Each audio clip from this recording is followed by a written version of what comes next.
कहाँ सोया है चौकीदार। मैं नाम नहीं लूंगा, नहीं आप जान जाएंगे कि मैं किसकी बात कर रहा हूं, लेकिन आप पहुंच जाएंगे।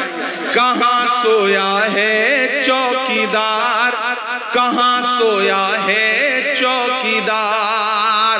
पेट्रोल और डीजल की कीमत रही सैकड़ा पार, कहाँ सोया है चौकीदार, कहाँ सोया है चौकीदार।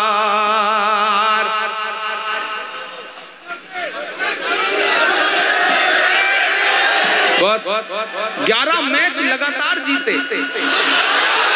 फिर पता नहीं क्या हुआ, पता नहीं क्या हुआ। आप बहुत समझदार लोग हैं, आप ही अंदाजा लगा सकते हैं कि क्या हुआ होगा। मैं तो देश की पार्लियामेंट में बैठता हूं तो मैं कोई कयास भी नहीं लगा सकता। आप ही कुछ कह रहे हैं, जो कह रहे हैं वो सच ही कह रहे होंगे, क्योंकि आवाम की जो आवाज है दरअसल वही असली आवाज होती है, बाकी तो। अच्छा, उसके बाद अगला T20 हुआ तो जीत भी गए, ये भी कमाल हुआ। इससे भी आप अंदाजा लगाइए कि बीच में गड़बड़ हुई कहां, वो आप ही अंदाजा लगा सकते हैं कि पेट्रोल और डीजल की कीमत रही सैकड़ा मार, कहां सोया है चौकीदार, कहां सोया है चौकीदार। अभी अशरफ फातमी साहब से कहा जाए कि आप जब पढ़ते थे तो आपके साथ 2-4 आपके क्लासमेट थे जिन्होंने आपके साथ पढ़ाई की है, तो ये 2-4 के नाम बता देंगे और मिलवा भी देंगे। लेकिन अगर साहेब से ये कहा जाए कि आपने जब पॉलिटिकल साइंस में MA किया था तो आपके साथ किसी ने पढ़ाई की थी, तो कोई आदमी नहीं मिलेगा। अभी अशफाक करीम साहब से पूछा जाए आपके बिजनेस क्या है और उसके 2-4 ग्राहक बता दीजिए तो ये नाम बता देंगे। लेकिन उनसे पूछा जाए कि वडनगर स्टेशन पे जब आप चाय बेच रहे थे तो किसने खरीद के पी, आज तक मुझे कोई नहीं मिला, कोई नहीं मिला। तो मैं तो शायर हूं, मैं कह देता हूं अपने अंदाज में बात। कहां सोया है चौकीदार, कहां सोया है चौकीदार, कि चाय बेचने वाला पूरा भारत बेच रहा है। आप ही कह सकते हैं। बिहार से आवाज दिल्ली तक जानी चाहिए, ऐसे काम नहीं चलेगा। सिर्फ पटना तक जाएगी तो कैसे काम चलेगा, दिल्ली तक जानी चाहिए इन मिसरों पे आवाज कि चाय बेचने वाला पूरा भारत बेच रहा है, इसी काम में हासिल उसे महारत बेच रहा है। कि रेल बिक गई, तेल बिक गया, बिका हवाई अड्डा। अगला जो काफिया है उसकी दाद चाहिए मुझे, कि रेल बिक गई, तेल बिक गया, बिका हवाई अड्डा। सब कुछ बिकता देख के खुश हैं अपने JP नड्डा। कि जनता महंगाई की मारी करती हाहाकार, कहां सोया है चौकीदार, कहां सोया है चौकीदार। गैस सिलेंडर की कीमत भी 1000 के पार, कहां सोया है चौकीदार, कहां सोया है चौकीदार। बहुत शुक्रिया, बहुत मोहब्बतें। मैं आखिर में एक नज़्म पढ़ के आपसे विदा लेता हूं, अगले 2.5-3 मिनट आपके सामने। अच्छा ठीक है, 2 सुना दूंगा। ये तो मैं इसलिए कह रहा हूं ताकि आप जिंदगी के साथ खड़े रहें। आज भी आपके बिहार से कुछ आवाजें निकली, आपके बिहार, हमारे उत्तर प्रदेश से न जाने कितनी आवाजें ऐसी निकलती हैं कि ऐसा लगता है उन्हें हर चीज से नफरत है, हर चीज मिटा देना चाहते हैं, हर चीज झुठला देना चाहते हैं। तब इमरान प्रतापगढ़ी पढ़ता है कि बीते हुए कल से नफरत है, आते हुए पल से नफरत है, उनको कबीर के दोहों से, गालिब की गजल से नफरत है। मैं एक नज़्म पढ़ रहा हूं जो इस अहद की सच्चाई है, लेकिन उससे पहले ताजपुर वालों में ये 4 मिसरे पढ़ रहा हूं जो यहाँ मीडिया के साथी बैठे हैं वो इसे नोट करें। कि चाक है जिगर फिर भी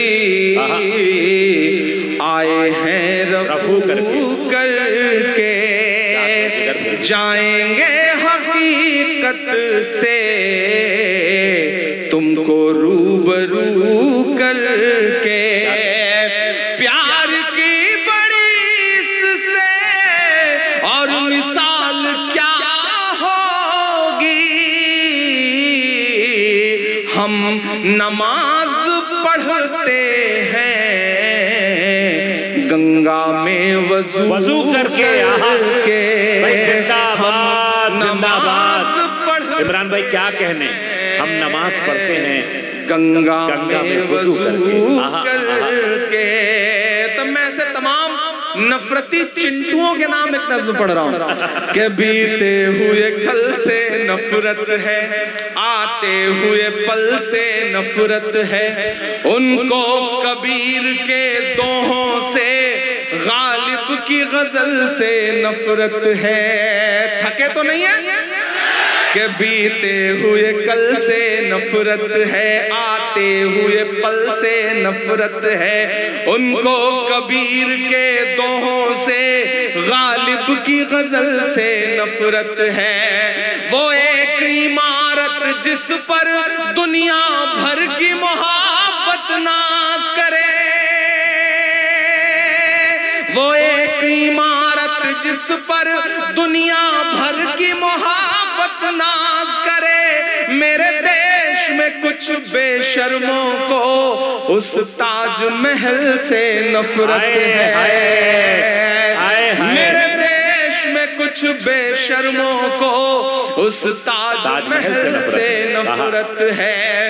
बेजान सी उन दीवारों में, सुनिएगा मिस्रे, के बेजान सी उन दीवारों में चाहत ही चाहत पाओगे। बोलो क्या क्या झुठलाओगे, बोलो क्या क्या झुठलाओगे, बोलो क्या क्या झुठलाओगे, बोलो क्या क्या झुठलाओगे, बोलो क्या क्या झुठलाओगे।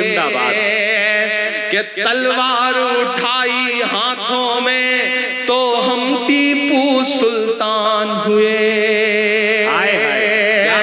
मुझे लगना नहीं चाहिए कि आप थके।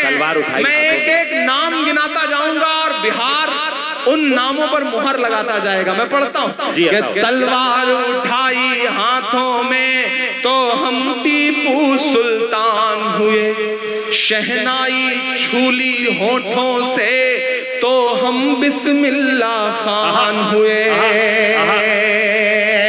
कि तलवार उठाई हाथों में तो हम टीपू सुल्तान हुए, शहनाई छूली होठों से तो हम बिस्मिल्लाह खान हुए। संगीत की बारी आई तो अल्लाह रखा रहमान हुए, संगीत की बारी आई तो अल्लाह रखा रहमान हुए। सरहद की हिफाजत की खातिर अब्दुल हमीद उस्मान हुए। हाय हाय हाय, क्या दस्तावेजी नज़्म हो रही है बाबा बाबा। सरहद की हिफाजत की खातिर अब्दुल हमीद उस्मान हुए। आपके यहाँ के एक नेता हैं, ट्रेवल एजेंट हैं, वो ट्रेवल एजेंसी खोल रखी है बंदे ने। डेली आपको टिकट देते रहते हैं कि चले जाओ, वहां चले जाओ, यहाँ चले जाओ, लेकिन बंदा कभी अमेरिका लंदन का टिकट नहीं देगा। जिस मुल्क से उसको प्यार है वहां का टिकट देता है। तब मैं ये मिसरे पढ़ता हूं कि जिनको जाना था चले गए। ताजपुर वालों लगाना मुहर मेरी इस बात पे कि जिनको जाना था चले गए, अब हमको भेज न पाओगे। बोलो क्या क्या झुठलाओगे।